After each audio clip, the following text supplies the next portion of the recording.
50 movies in 50 weeks. I'm your host, Joey Hollywood, and I'm trying to get through all 50 movies in this 50 movie box set in 50 weeks. So the movie I watched today was called The Ape from 1940. I'm actually surprised seeing this that says it's from 1940 because the movie looks a lot older than that. This might be one of the often occasions where the box set gives you the wrong date. If I remember, I'll try to correct the title if it is the wrong date. If I'm wrong, then you can go make fun of me in the comments section. You know, this whole disc of 5 movies so far, 2 of them really don't feel like horror movies. In fact, Metropolis, which is on the same disc, is not a horror movie. I mean, it has like, I guess, intense moments, but that's purely a sci-fi movie. And this, like, I guess it's a horror movie. It's a horror movie like in a couple moments. But even the opening credits of the movie feels like a happy-go-lucky family film. It's got like circus, music.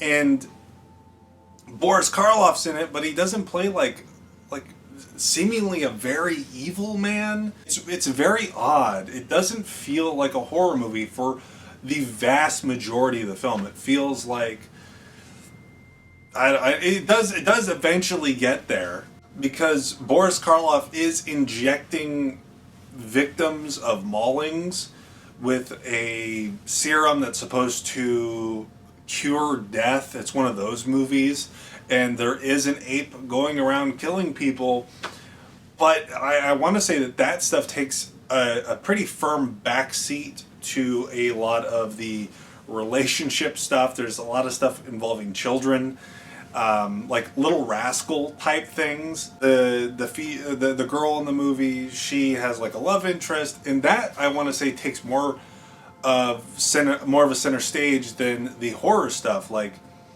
honestly, I could see myself forgetting that this is a horror movie in not even a couple months, in like a couple weeks.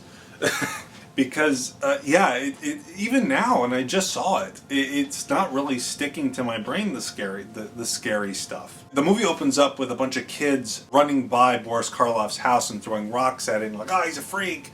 And they throw his stuff and Boris Karloff catches them.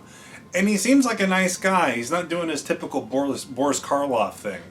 He seems like he's like a nice man who's just been, for some reason, targeted by this town. And even his goals in the movie are humanitarian. He's not going around killing people. You know, he's just got a wacky idea that he can cure death.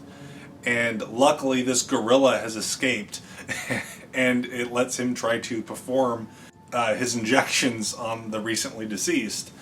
It's very odd.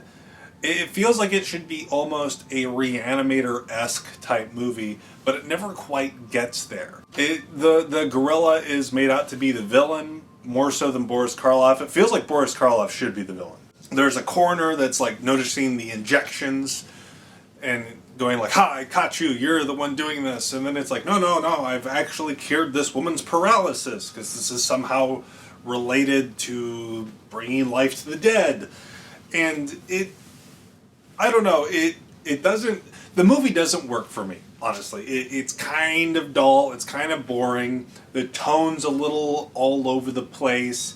It's not the kind of movie I feel like I'll ever watch again, at least not with some sort of purpose. Like maybe if I want to make a video about it, but I very much doubt that'll happen. I don't think the movie is interesting enough for me to make another video about it. If I wasn't doing this series, I wouldn't have probably ever acknowledged this movie if I did see it. But that's it for now. Thank you for watching. I'll see you next week. Remember, please be kind and rewind.